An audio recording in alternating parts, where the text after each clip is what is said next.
अस्सलाम वालेकुम। आप देख रहे हैं मेरा YouTube channel study corner.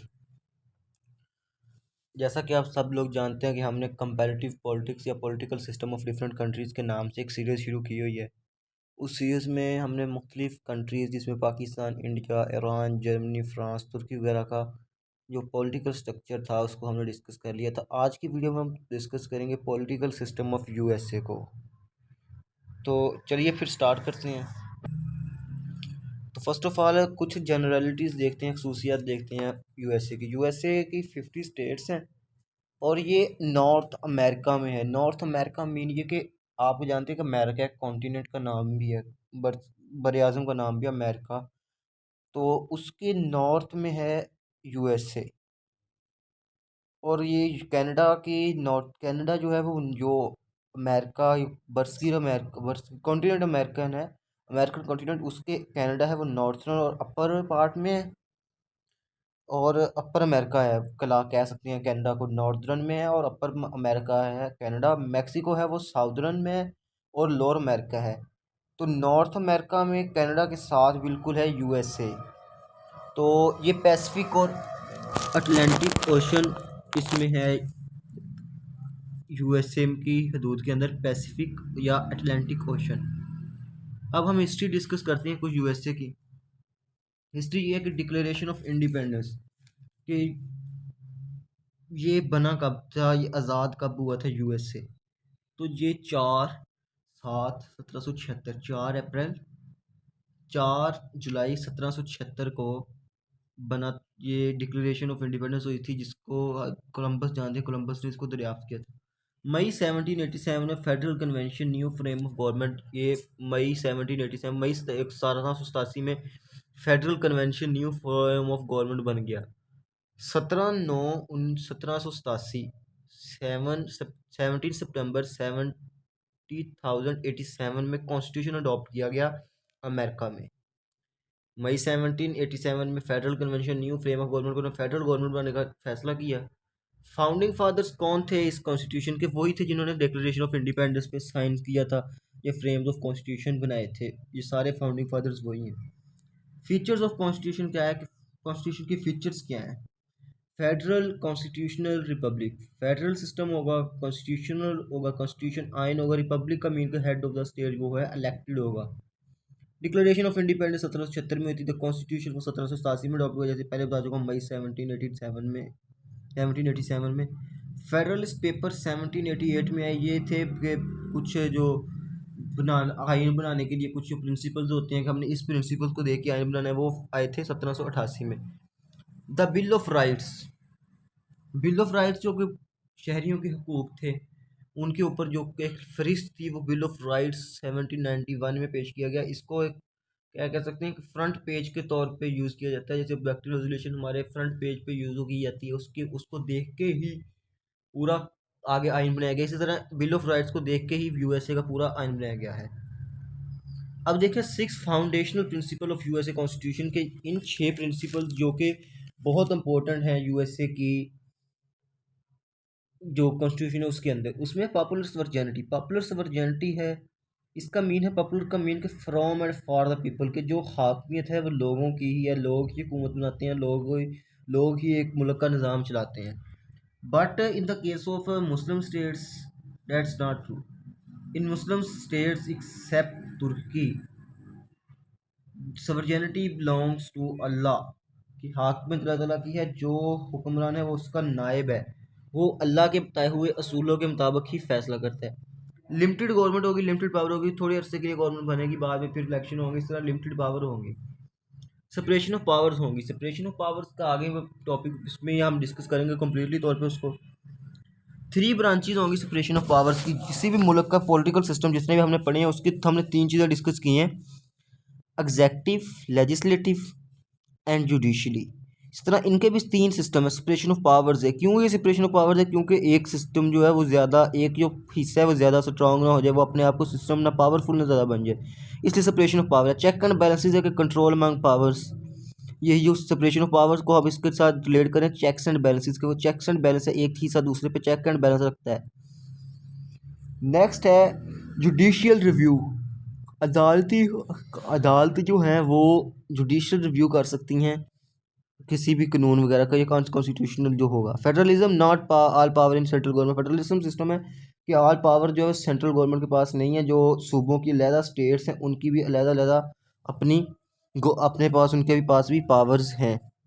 Next देखिए कॉन्स्टिट्यूशन का basic structure of federal government, कि इनके पास जो बेसिक स्ट्रक्चर है फेडरल गवर्नमेंट का, ये बेसिक स्ट्रक्चर डेमोक्रेसी है, वो टाइप ऑफ गवर्नमेंट है, यहाँ पे जमहूरियत है, लोग वोट के थ्रू अपने नुमाइंदगान मुंतखब करते हैं। लिविंग कॉन्स्टिट्यूशन है कि ये एक लिविंग कॉन्स्टिट्यूशन है, अप्लाई टू मॉडर्न टाइम्स, ये आज के दौर में भी मॉडर्न टाइम्स में भी इसको अप्लाई किया जाता है। बहुत से कॉन्स्टिट्यूशन जो के हैं आजकल वो इसी कॉन्स्टिट्यूशन की बेस पे ही बनाए गए हैं। जैसे पाकिस्तान का भी ये सेम ही, या आप अमेरिका का समझ लें, इसको पाकिस्तान के अंडर लगाएंगे तो पाकिस्तान का भी यही सिस्टम है सारा। अब बिल ऑफ राइट्स पहले भी 1789 में आपको बता चुका हूँ, ये है क्या था। First amendment in American constitution, जैसा कि हमारे कॉन्स्टिट्यूशन 1973 वाले में अमेंडमेंट होती रहती है, जिसमें 18th अमेंडमेंट बड़ी मशहूर है, जिसके ऊपर वीडियो भी एक चैनल में मौजूद है। इसी तरह अमेरिकन में जो फर्स्ट अमेंडमेंट हुई थी अमेरिकन कॉन्स्टिट्यूशन की, वो बिल ऑफ राइट्स थे 1789। बाद में set of 10 amendments added to constitution in 1791, कि 10 अमेंडमेंट्स का जो 10 अमेंडमेंट्स थी वो कॉन्स्टिट्यूशन में फिर ऐड की गई 1791 में। ये जो अमेंडमेंट्स थी ये किस के ऊपर थी, किस टॉपिक, कौन सा टॉपिक था इसका, fundamental freedoms and rights of the individual citizen, कि ज़रूरी फंडामेंटल फ्रीडम्स होंगी and rights of individual citizen के जो शहरियों के उनके हकूक़ होंगे। ये एक रियल कॉन्स्टिट्यूशन देखें कि आज तक 1787 का उन्होंने ये कॉन्स्टिट्यूशन अपनाया, 1787 का ये कॉन्स्टिट्यूशन अपनाया हुआ है उन्होंने, लेकिन अभी तक उसमें सिर्फ 27 अमेंडमेंट्स हुई हैं। इसका मतलब कि इसमें अमेंडमेंट करना अमेरिकन कॉन्स्टिट्यूशन में बहुत ही मुश्किल है, बहुत ही मुश्किल है अमेंडमेंट करना। फर्दर 17 अमेंडमेंट्स वर एडिड, पहले 10 हुई थी 1791 में, 17 फिर हुई बाद में, तो टोटल 27 अमेंडमेंट्स हो चुकी हैं अब तक अमेरिकन कॉन्स्टिट्यूशन में। There are 3 main parts of USA constitution, USA के कॉन्स्टिट्यूशन के मेन 3 पार्ट्स हैं। वो 3 पार्ट्स कौन कौन से हैं पहले भी बता चुका हूँ। लेजिस्लेटिव मुकन्ना, जिसने कानून साजी करनी होती है। एग्जेक्टिव, जिसने वो पूरे मुल्क में वो कानून जो बनाए होते हैं उनको लागू करना होता है। उसके बाद है जुडिशियल, जिसने वो कानून वगैरह को रिव्यू वगैरह करना होता है। अब इसका 3 ब्रांचेस ऑफ अमेरिकन सिस्टम को देखें। लेजिस्लेटिव के अंदर कांग्रेस आती है, एजेंसीज आती हैं। एग्जेक्टिव के अंदर प्रेसिडेंट रहता है, उसका एक ऑफिस होता है प्रेसिडेंट ऑफिस। इंडिपेंडेंट एजेंसीज उसके अंडर आती हैं, वाइस प्रेसिडेंट उसके अंडर होता है, फिर कैबिनेट बनाता है। जुडिशियल में सुप्रीम कोर्ट्स हैं, उसके आगे लोअर कोर्ट्स हैं। ये हम आगे आगे अभी सारे को एक करके डिस्कस करेंगे तो आपको समझ आएगी। चलिए स्टार्ट करते हैं लेजिस्लेटिव ब्रांच से, लेजिस्लेटिव ब्रांच में क्या कुछ है। लेजिस्लेटिव ब्रांच में लेजिस्लेटिव ब्रांच में देखेंगे carried out by Congress. Congress एक जगह का नाम है, प्लेस है, एक अदारा है जहाँ पे ये कानून साजी होती है। ये carried out by Congress, Congress को चलाती है। Functions of Congress are following, Congress दरअसल किरदार या फंक्शन उसके दरअसल है। न्यू नेशनल लॉज, जो नए कौमी कानून बनाने होते हैं वो कांग्रेस बनाती है। मॉडिफाई एग्जिस्टिंग वन, के जो कानून बने होते हैं अगर उनको मॉडिफाई करना है, उनमें को अमेंडमेंट करनी है, वो कांग्रेस के अंदर होता है। फेडरल टैक्सिंग एंड स्पेंडिंग, कितना टैक्स हमने इकट्ठा करना है फेडरल की सतह पे और उसको किस तरह स्पेंड करना है, ये सारा कांग्रेस का किरदार है। कॉइन मनी, पैसे जो छापने वाला छाप बनाने हैं, कितने डॉलर बनाने हैं, सारा कांग्रेस के अंडर आता है।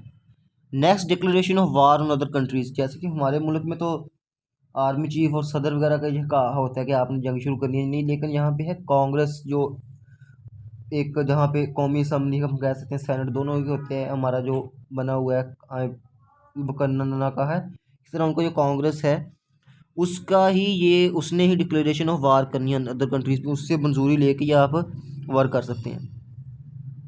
Oversee the adjective branch of government, ये ओवरसी करती है एग्जेक्टिव ब्रांच ऑफ गवर्नमेंट को, ओवरसी करती है कि एग्जेक्टिव काम सही कर रहा है या नहीं, उसमें अगर चेंज करना है तो कैसे करना है, ये इस चीज़ को ही सीन करती है कांग्रेस।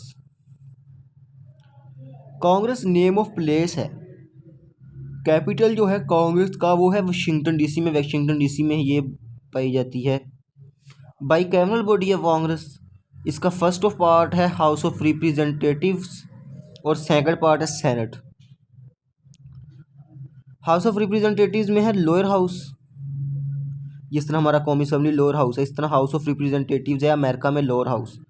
स्पेसिफिक डिस्ट्रिक्ट मेंबर्स के मुख्तलिफ इलाके के जो मेंबर्स होते हैं वो उसमें मुंतखब होके आते हैं by vote. Proportion to population, ये जो गिनती होती है ये पॉपुलेशन से तनासब होती है। मिसाल के तौर पर अगर पंजाब का हिसाब लगाएं तो इनकी सीट सब पाकिस्तान के हिसाब लगा के देखें ना, पंजाब की आबादी ज़्यादा है तो यहाँ इनके नुमाइंदे भी कौमी असम्बली में ज़्यादा होंगे। सिर्फ हाउस ऑफ रिप्रेजेंटेटिव्स में ये बता रहा हूँ। कौमी असम्बली में जो भी सीटें होंगी वो प्रोपोर्शन टू पॉपुलेशन होंगे, पॉपुलेशन के हिसाब से ही सीटों की डिस्ट्रीब्यूशन होगी। 435 वोटिंग मेंबर्स, 435 वोटिंग मेंबर्स हैं हाउस ऑफ रिप्रेजेंटेटिव्स में। सर्व 2 ईयर टर्म्स, हर एक की टर्म है वो है 2 साल की टर्म है। अब आता है सेनेट। सेनेट क्या होगा? ईच स्टेट 2 सेनेटर, जैसे कि पहले बता चुका हूँ टॉपिक के बिल्कुल शुरू में जब जनरलिटीज़ डिस्कस की थी कि अमेरिका में यूएसए में 50 स्टेट्स हैं तो हर स्टेट के 2 सेनेटर्स होंगे। 50 मल्टीप्लाई 2 टोटल 100 सेनेटर्स होंगे सेनेट में। और हर की टर्म जो है वो 6 ईयर टर्म है। यहाँ पे एक बात ये करने वाली कि गौर करने वाली कि हाउस ऑफ रिप्रेजेंटेटिव्स में जो सीटें होती है वो according to proportion to population के हिसाब से होती हैं, लेकिन सेनेट में ये रिगार्डलेस ऑफ पॉपुलेशन होती हैं। हर स्टेट की इक्वल रिप्रेजेंटेशन होती है सेनेट में। 6 ईयर टर्म होती है, 1/3 हर 2 साल के बाद रिटायर होते रहते हैं। नेक्स्ट हमने दूसरा पार्ट जो पॉलिटिकल सिस्टम में डिस्कस करना होता है वो है executive. What is executive? Executive it forces the laws. Executive legislative में से ही मुंतखब होके आते हैं, लेकिन ये कानून को इन्होंने लागू करना होता है। जो कानून लेजिस्लेटिव ने बनाना है उस कानून को लागू करना है, उसको इम्प्लीमेंट करवाना है पूरे मुल्क में। ये एग्जेक्टिव का काम होता है। इसमें सबसे बड़ी जो एग्जेक्टिव बॉडी होती है वो होती है सदर। सबसे बड़ी एग्जेक्टिव बॉडी है सदर, उसके प्रेसिडेंट साहब। उसके नीचे उसने अपनी कबीना बनाई होती है, जो भी सीन किया होता है वो उसके नीचे होता है। तो सबसे बड़ी जो बॉडी है वो है प्रेसिडेंट। प्रेसिडेंट हेड है इसका। वाइस प्रेसिडेंट देखिए आप, 3rd पॉइंट पे लिखा हुआ है वाइस प्रेसिडेंट के नीचे का वाइस प्रेसिडेंट होता है। जिस तरह आपको याद हो कि जो थे बाराक ओबामा, उनके वाइस प्रेसिडेंट आजकल के जो प्रेसिडेंट हैं अमेरिका के, जो बाइडन थे। समझ आ गई होगी आपको कि जो बाइडन आजकल के जो प्रेसिडेंट हैं अमेरिका के, जब बाराक ओबामा प्रेसिडेंट थे तो तब वो पूरे मुल्क की वो वाइस प्रेसिडेंट के तौर पे वो काम कर रहे थे उस वक्त। इसके आगे आप देखें कैबिनेट होती है, कबीना बनी होती है इससे पाकिस्तान में। इंडिपेंडेंट एजेंसीज होती हैं प्रेसिडेंट के नीचे under. Executive office of the president होता है कि जहाँ पे बैठ के प्रेसिडेंट ने सारे मुल्क का निज़ाम चलाना होता है। Executive office of president employees over 4 million people. इसने 4 मिलियन से ज़्यादा लोगों को नौकरी दी हुई है, एम्प्लॉय हैं एग्जेक्टिव में। क्योंकि एग्जेक्टिव ने पूरे मुल्क का निज़ाम चलाना होता है, इसको पूरे पैटर्न के साथ चलाना होता है, तो इसकी मेंबर की तादाद बहुत ज़्यादा होगी। Employ over 4 million people. पहले commands military president in the head of military, कि कमांड्स मिलिट्री को चलाना है वो प्रेसिडेंट ने चलाना है। मिलिट्री का जो हेड है वो प्रेसिडेंट ही है। Most powerful man on the earth is the president of USA because USA is the power. USA is the superpower. Most powerful man on the earth, कि दुनिया में सबसे ताकतवर इंसान यूएसए का प्रेसिडेंट ही है। क्योंकि यूएसए सुपर पावर है, पूरी दुनिया का निज़ाम इस वक्त गवर्न कर रहे हैं। सेकंड मोस्ट पावरफुल आप कह सकते हैं चीन के सदर शी जिनपिंग है, वो आजकल हैं वो, क्योंकि सुपर पावर बनने की दौड़ में चाइना अब शामिल हो चुका है। इस तरह सुपर पावर है ना अमेरिका यूएसए। तो most powerful man on the earth है वो है president of USA. Characteristics of USA president, ये यूएसए प्रेसिडेंट की करेक्टरिस्टिक्स हैं। वो head of the adjective branch होता है यूएसए का president. Head of the state होता है, क्योंकि इसी वजह से तो रिपब्लिक का नाम आया है। चीफ डिप्लोमेट होता है कि वो खारजा पॉलिसी के जो भी डिप्लोमेसी वगैरह जो भी करनी होती है, खारजा पॉलिसी बनानी होती है, वो चीफ डिप्लोमेट होता है। उसकी मर्जी से कोई भी खारजा पॉलिसी नहीं बन सकती, उसने ही खारजा पॉलिसी बनानी। Commander in chief of the military, कि मिलिट्री का कमांडर इन चीफ होता है, मिलिट्री का सरबराह होता है यूएसए का president. Duties of USA president, negotiates international treaties, उन्होंने जायज़ा लेना है जो इंटरनेशनल ट्रीटीज़ हैं, बैनुल अक़वामी जो दाश्तें हुई हैं किसी मुल्क के साथ, चाहे पाकिस्तान के साथ हो, तो उन्होंने उसका जायज़ा लेना है। साइंस और वीटो बिल्स, इसके पास वीटो पावर होती है। ये बिल को जो पास हुआ हो लेजिस्लेशन से, लेजिस्लेटिव ब्रांच से, उसको रिजेक्ट कर सकता है यूएसए का प्रेसिडेंट। साइंस भी कर सकता है, उसको मंजूर कर सकता है, और वीटो करके उसको रिजेक्ट कर सकता है, वापस भेज सकता है। इशूज पैरडन्स फॉर फेडरल ऑफेंसेस के मुजरमों को मुआफ़ी दे सकता है। जैसे पाकिस्तान में भी सदर के पास ये इस्तेहकाक होता है कि वो जो सज़ाए मौत का कोई मुजरम होता है तो उसको माफ़ कर सकता है, सदर के पास ये इख्तियार होता है। Appointment of members of cabinet federal justice and ambassadors, उसने मेंबर्स ऑफ कैबिनेट कबीना के मेंबरों का इंतखाब करना होता है। फेडरल जस्टिस के जो फेडरल की रियासतें हैं उनमें जो जस्टिस, चीफ जस्टिस वगैरह, उनका इंतखाब करना होता है प्रेसिडेंट ने, यूएसए के ने। नेक्स्ट पे एम्बेसडर, जो दूसरे मुल्क में अपना एम्बेसडर भेजना होता है, नुमाइंदा भेजना होता है, उसका इंतखाब भी यूएसए के प्रेसिडेंट ने ही करना होता है। इसके बाद आप देखें ये इम्पीचमेंट ऐसी चीज़ है कि अगर कोई बंदा यूएसए के प्रेसिडेंट पे ये इल्ज़ाम लगाए कि आपने ये काम गलत किया है, तो उसको वोट के थ्रू, जो सेनेट है उसमें वोट के थ्रू इस चीज़ को प्रूव करना पड़ेगा कि उसके पास इस चीज़ की अक्सरियत है कि उसने वो गलत काम नहीं किया, वो उसको वोट के थ्रू मुंतखब करना पड़ेगा। When someone put blame on president and he is in justice court, वो कोर्ट में जाके उसको साबित करना पड़ेगा अपने आप को कि मैं सही हूँ, ये मेरे पे गलत इल्ज़ाम है। तो वो चीज़ क्या कह सकते हैं आप, इम्पीचमेंट कहलाती है। when someone put blame on president of USA and he is in justice court is known as impeachment. Voting is done to remove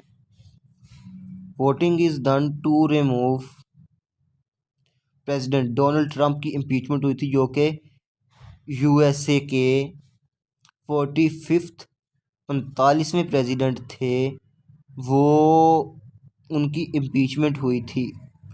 अब प्रेसिडेंशियल इलेक्शंस का एक सिस्टम है, सदारती इंतखाबात का एक सिस्टम है कि सदारती इलेक्शन कैसे होते हैं यूएसए में।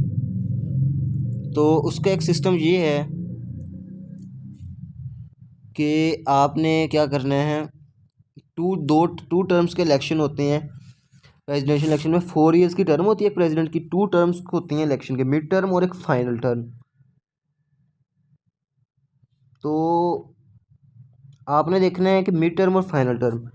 कांग्रेस जो है उसके इलेक्शनल होते हैं, congressional election on first Tuesday of November का जो पहला मंगल होता है ना, उसमें ये इलेक्शन होते हैं कांग्रेस के। इनडायरेक्ट वोट होती है इलेक्टोरल कॉलेज के थ्रू, आप प्रेसिडेंट को मुंतखब करते हैं। जैसे हमारा सिस्टम है, कह तो रहे होते हैं वो प्रेसिडेंट मुंतखब हो रहा होता है सदर, लेकिन पीछे मुख्तलिफ नुमाइंदे होते हैं, मेंबर्स होते हैं, वो मुंतखब हो रहे थे, उन्होंने बाद में जाकर सदर को मुंतखब करना। लेकिन हमारे यहाँ इधर कह रहे होते हैं कि वो मुंतखब हो रहा है, सदर मुंतखब हो रहा है, अमेरिका का पूरे मीडिया में शोर मचा होता है, लेकिन नहीं, वो नहीं मुंतखब हो रहा होता, वो एक नुमाइंदा होता है, उसके नीचे मुख्तलिफ उसके रिप्रेजेंटेटिव्स हैं, वो वोट लेते हैं मुख्तलिफ रियासतों से, फिर जाके वो मुंतखब करते हैं सदर को, तो फिर जाके वो सदर मुंतखब होता है। अब इलेक्टोरल कॉलेज क्या है? इलेक्टोरल कॉलेज ये है कि electoral college representing each state on the basis of a combination of the number of members in the Senate and the number of members in the House of Representatives. Electoral college represent करता है each state on the basis of combination of numbers of member के कितने numbers हैं senate में, और number of members in the house of representatives, उसके house of representatives में कितने नंबर हैं। उदाहरण के तौर पर ये कैलिफोर्निया के 55 हाउस ऑफ रिप्रेजेंटेटिव्स के मेंबर होते हैं, टेक्सास के 34, न्यूयॉर्क के 31। तो आप देखें कि इन तीनों जो रियासतें हैं, कैलिफोर्निया की सबसे बड़ी रियासत है, उसके 55 हाउस ऑफ रिप्रेजेंटेटिव्स में मेंबर हैं, लेकिन सेनेट में तो सिर्फ 2 मेंबर्स हैं, हर एक सेनेट में 2 ही मेंबर्स हैं। तो आप देखें ना, इसी तरह ही कैलिफोर्निया में 55, टेक्सास 34, न्यूयॉर्क में 31। स्मॉलर स्टेट जो होती हैं उसकी 3 होती हैं, डीसी, वाशिंगटन डीसी की भी 3 है। टोटल वोट 538 होती हैं, 435 होती हैं पूरी जो रियासतें 50, 100 होती हैं इसके सेनेट के मेंबर्स और 3 होते हैं डीसी वाशिंगटन डीसी के। टोटल बन के 538। टू इलेक्ट प्रेसिडेंट, प्रेसिडेंट को इलेक्ट होने के लिए कितने वोट चाहिए? 270। 270 वोट होंगे तो प्रेसिडेंट मुंतखब होगा दोनों वानों से मिलके।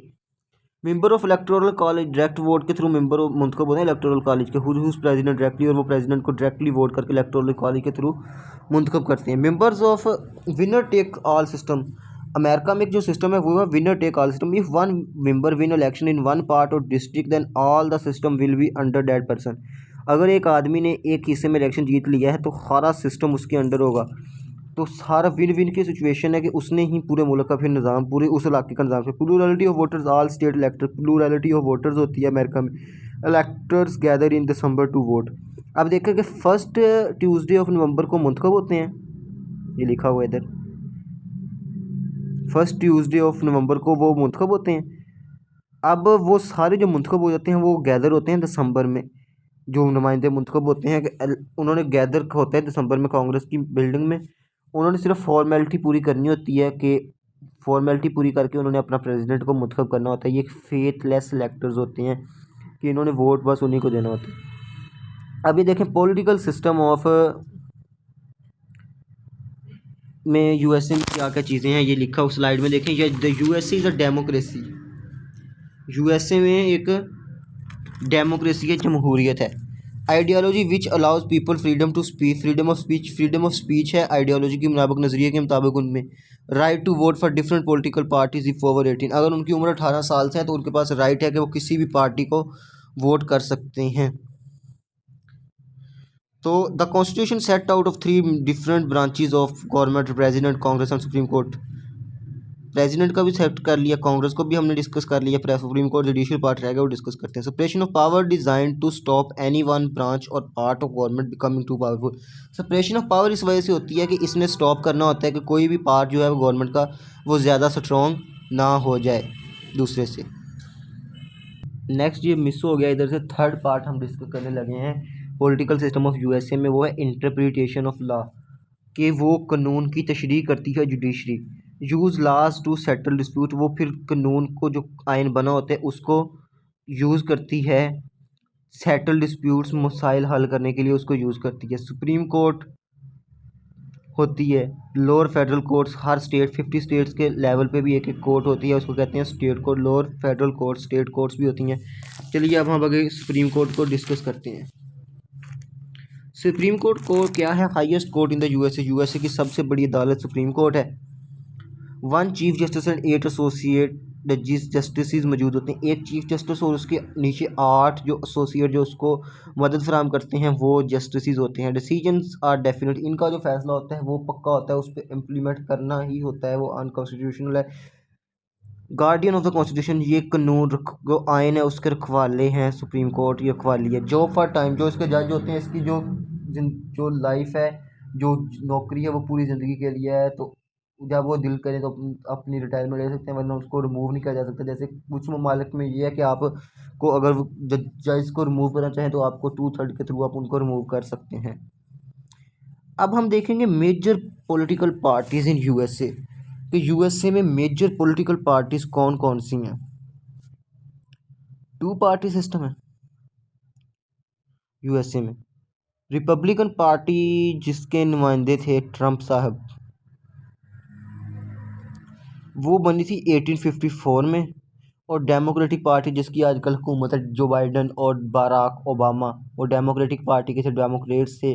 मेलानिया ट्रंप थे, वो मेलानिया ट्रंप जो ट्रंप की बीवी हैं वो तो आज ट्रंप के साथ ही ना, वो भी रिपब्लिकन है, रिपब्लिकन पार्टी से उनका ताल्लुक है। तो रिपब्लिकन पार्टी बनी थी 1854 में, 1854 में। डेमोक्रेटिक पार्टी 1824 में।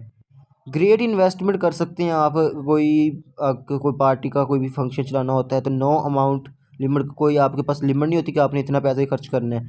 बाइंग ब्रॉडकास्ट, अगर आपने किसी चीज़ को ब्रॉडकास्ट करना है, अपनी आप को पेश करना है मीडिया के सामने, अपने एड्स चलवाने हैं दोनों पार्टीज़ में से, आप वो बाय कर सकते हैं। नो अमाउंट लिमिट, जितनी आपका दिल कर, ग्रेट इन्वेस्टमेंट कर सकते हैं।